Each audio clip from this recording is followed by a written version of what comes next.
Bom Jesus FM, a rádio da família. A programação é especial para você. Bom Jesus FM, a rádio da família. Começa agora, na Rádio Bom Jesus FM, Arquidiocese em Comunhão.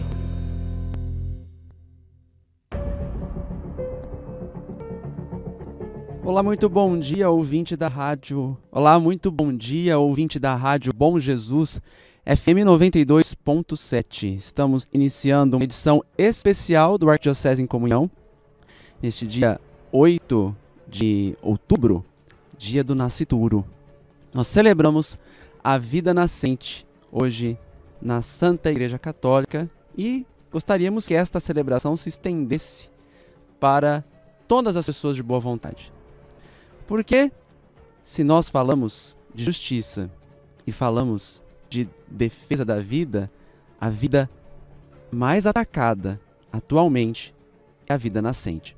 Por isso, no dia de hoje, queremos defender a vida e apresentar para vocês dados concretos do que está acontecendo no Brasil com relação a essa situação. Entendemos, com base na ciência, meus amigos ouvintes, que a vida intrauterina, que a vida humana, começa já na concepção, na fecundação do óvulo feminino pelo sêmen masculino. E hoje é necessário defender o nascituro porque existe um lobby muito forte tentando modificar as leis de vários países para legalizar o aborto e torná-lo, inclusive, um direito humano. Nesse sentido, o programa de hoje, como eu estava dizendo, eu quero apresentar para vocês o histórico desta situação aqui no Brasil, desde o decreto do Código Penal de 1940 ao que temos hoje como legislação penal. Em seguida, teremos a participação do bacharel em Direito pela Universidade Estadual de Londrina e membro da Anistia pela Vida, Evert Queiroz, cujo trabalho de conclusão de curso tratou da questão jurídica do aborto por uma visão da lei natural. Ele vai comentar conosco todo esse lobby abortista, do qual estou falando para vocês, e o que podemos fazer para proteger os nascituros. Tá vendo que o programa de hoje está bem forte. Por isso, eu quero convidar você, ouvinte, a participar também, a mandar a sua mensagem pelo número 659-9971-3775 e a rezar agora comigo, para que nós tenhamos a abertura para enxergar a verdade das coisas e tomar posição em defesa do nascituro, em defesa da vida, contra a cultura da morte. Vamos rezar juntos. Chamados à comunhão. Em nome do Pai, e do Filho, e do Espírito Santo. Amém. Ó amado bom Jesus de Cuiabá, que por meio desta oração, vós sejais amado e glorificado. Permiti para a vossa maior glória que a autoridade materna de Maria Santíssima e a paternidade de São José guardem, protejam e santifiquem o nosso arcebispo Dom Mário, a nossa equipe e este meio de evangelização, que é a Rádio Bom Jesus, com suas realidades espirituais e materiais. Abençoai os nossos benfeitores, colaboradores e ouvintes. Ó bom Jesus, Maria e José, dai-nos perseverar na graça, na vida de ação e na vida sacramental. Abençoai-nos e livrai-nos de todos os males temporais e espirituais e dai-nos horror ao pecado mortal. Assim seja. 10h08 deste sábado, dia 8 de dezembro, vamos iniciar o tema do nosso programa. Meus irmãos, o nosso atual Código Penal, ele foi decretado ainda na era Vargas, olha só, lá com Getúlio Vargas, 1940. Antes disso, o aborto era proibido em todos os casos. Com o novo código, incluiu-se 2 possibilidades de aborto sem punição por crime. Artigo 128 diz o seguinte: não se pune o aborto praticado por médico quando aborto necessário, chamado aborto necessário, se não há outro meio de salvar a vida da gestante. E a novidade maior do Código de 1940, o aborto no caso de gravidez resultante de estupro. Diz o seguinte: se a gravidez resulta de estupro e o aborto é precedido de consentimento da gestante ou, quando incapaz, de seu representante legal. Nesses dois casos, o crime de aborto não é punido. Essa é a atual legislação brasileira. Depois vou passar as evoluções para vocês. Mas, aliás, essa era a primeira legislação brasileira com o Código de 1940. Aí as evoluções. Vamos lá. Dando um salto temporal, até chegarmos à década de 1990, com a nova República, nós tivemos ali o período conturbado do regime militar.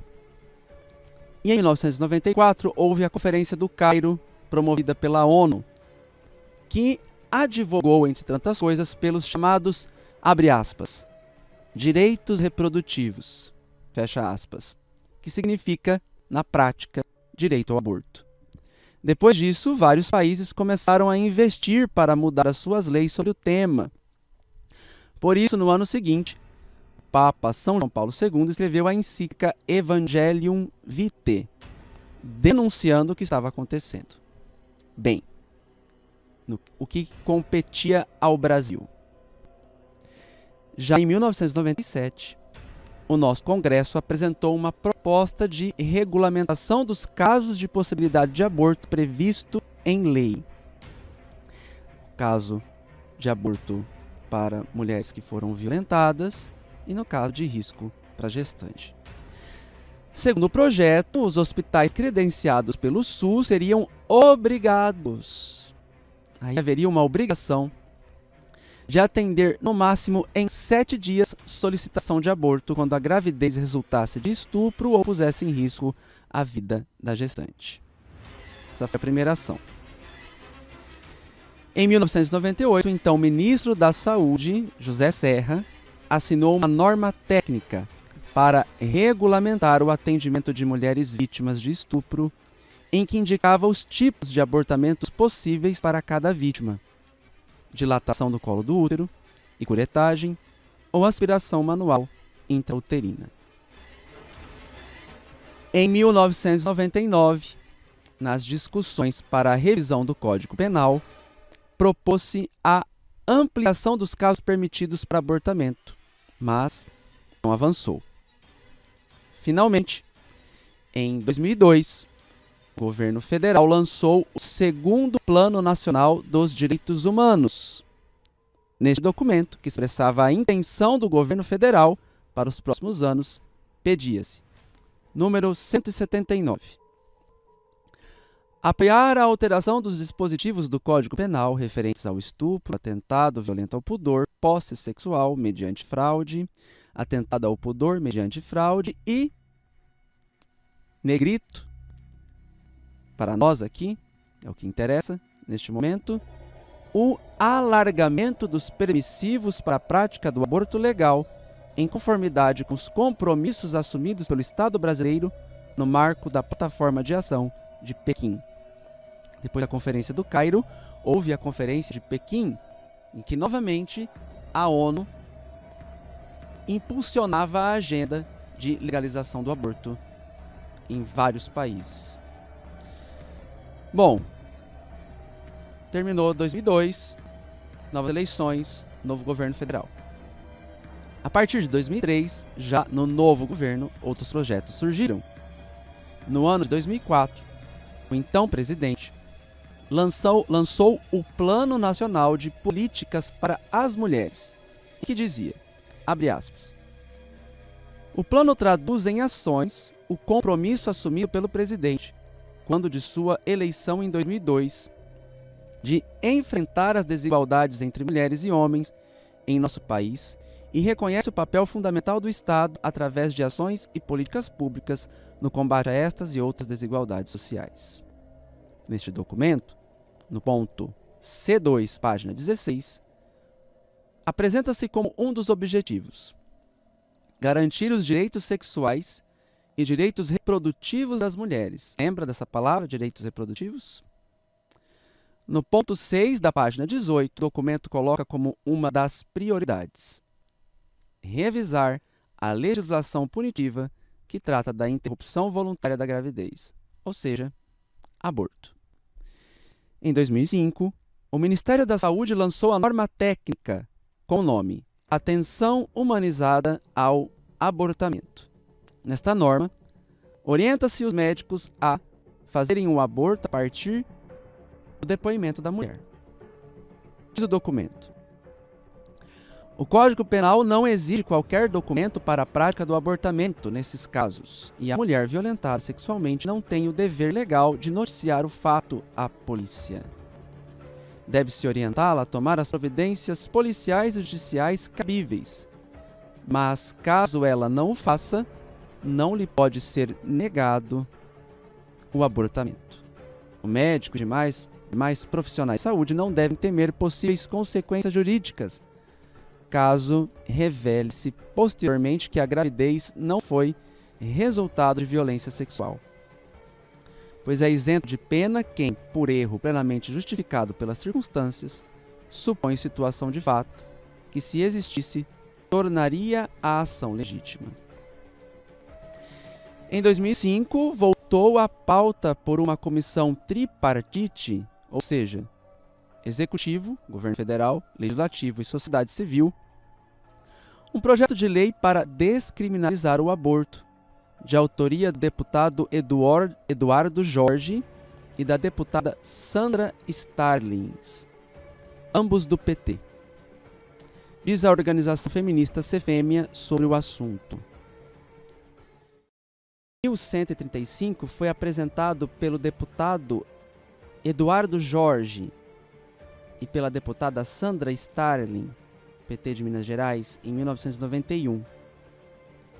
Sua tramitação foi dinamizada 10 anos depois, quando a deputada federal Jandira Fegali, que era relatora do conjunto de projetos que propunha a alteração do Código Penal no tema do aborto, apresentou um substitutivo ao PL 1135, recomendando a aprovação de todas as propostas liberalizantes e a rejeição dos projetos restritivos. Bom, continua a nota da organização feminista CFEMIA falando desse projeto. O relatório de Fegali aguardava discussão na Comissão de Seguridade Social e Família quando o PL 1135 foi apoiado na primeira Conferência Nacional de Políticas para as Mulheres de 2004, que aprovou recomendação pela descriminalização e legalização do aborto. Respondendo positivamente a esta demanda, a recém-criada Secretaria Especial de Políticas para as Mulheres instituiu uma comissão tripartite, Executivo, Legislativo e Sociedade Civil, que formulou proposta específica de anteprojeto de lei a ser encaminhada pela Presidência da República ao Congresso Nacional. Na ocasião, a CNBB fez pressão para ser incluída nesta comissão, na qualidade de sociedade civil, mas àquela altura foi possível negar o pedido em nome da garantia da laicidade do Estado. Então vejam só, a CNBB foi impedida de participar das discussões por essa comissão tripartite de Executivo, Governo Federal, Legislativo, Câmara dos Deputados e Sociedade Civil. Foi impedida. A comissão encerrou seu trabalho quando já eram fortes as pressões diretas da CNBB sobre o governo federal, que teve enfraquecida sua determinação em entregar o texto ao Congresso. Enfim, depois de muita discussão, após 17 anos de uma complexa tramitação, o projeto de lei foi rejeitado pela Comissão de Seguridade Social e Família em maio de 2008 e em julho pela Comissão de Constituição e Justiça e Cidadania. Finalmente, em 2009, o presidente assinou o terceiro Plano Nacional dos Direitos Humanos, que contemplava o seguinte. Na primeira redação do documento se dizia o seguinte: apoiar a aprovação do projeto de lei que descriminaliza o aborto, considerando a autonomia das mulheres para decidir sobre seus corpos.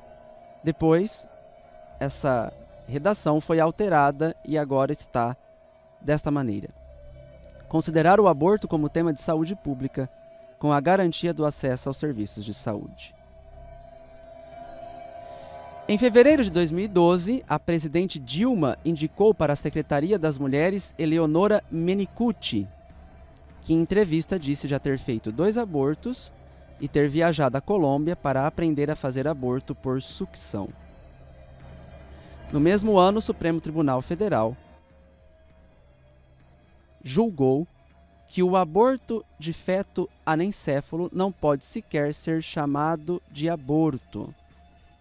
Na prática, os ministros descriminalizaram o ato de colocar fim à gravidez nos casos em que o feto não tem o cérebro ou a parte vital dele, no que alguns ministros chamaram de o julgamento mais importante de toda a história da Corte. Por 8 votos a 2, os ministros decidiram que médicos que fazem a cirurgia, as gestantes que decidem interromper a gravidez, não cometem qualquer espécie de crime. Para 7 dos 10 ministros que participaram do julgamento, não se trata de aborto, porque não há possibilidade de vida do feto fora do útero. Para interromper a gravidez de feto anencéfalo, as mulheres não precisam mais de decisão judicial que as autorize. Basta o diagnóstico de anencefalia do feto. Bom, vocês viram ontem no programa com o Padre Henrique um caso de uma moça, de uma mulher, que levou a sua gravidez à frente. O seu filho foi diagnosticado com anencefalia, ele nasceu, ele pôde conviver por um breve tempo com a família ali e proporcionar muitas alegrias para esta família. O STF decidiu pelo contrário. O advogado defensor da descriminalização do aborto para anencéfalos foi Luiz Roberto Barroso. A presidente Dilma o indicou para uma vaga no STF em 2013. Barroso, em 2016, inocentou médicos que praticaram aborto clandestino numa jovem que acabou morrendo. O ministro Luiz Roberto Barroso, do Supremo Tribunal Federal, no julgamento do habeas corpus 124.306, junto com a primeira turma da corte, por maioria, entendeu que a interrupção da gravidez até o 3º mês de gestação não pode ser equiparada a aborto. No caso, 2 pessoas foram presas acusadas de atuar em uma clínica de aborto. Mas a decisão dele não foi vinculante, ou seja, não se estende para todo o ordenamento jurídico. Mas ela abriu um precedente. De modo que em 2017, o PSOL, Partido Socialismo e Liberdade, pediu ao STF a descriminalização do aborto com o consentimento da gestante nos primeiros 3 meses de gestação. A questão está sendo discutida na Arguição de Descumprimento de Preceito Fundamental 442. Em agosto de 2018, Rosa Weber convocou uma audiência pública com representantes de diferentes setores, comunidade científica, grupos religiosos, juristas, políticos, entidades governamentais e organizações internacionais para discutir o tema. A ADPF 442 ainda não foi votada pelo STF e aguarda que seja pautada pelo chefe, pelo presidente do Supremo Tribunal Federal. Tá aí. Essa é a história do lobby e de todo o desenvolvimento do que temos sobre a lei de possibilidade de aborto no Brasil. Então, no Código Penal atual, nós vemos que o aborto é crime no Brasil e ele só não é punido em 3 casos.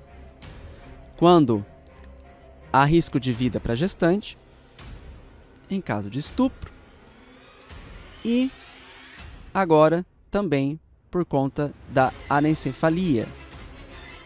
E aí foram todos os desdobramentos.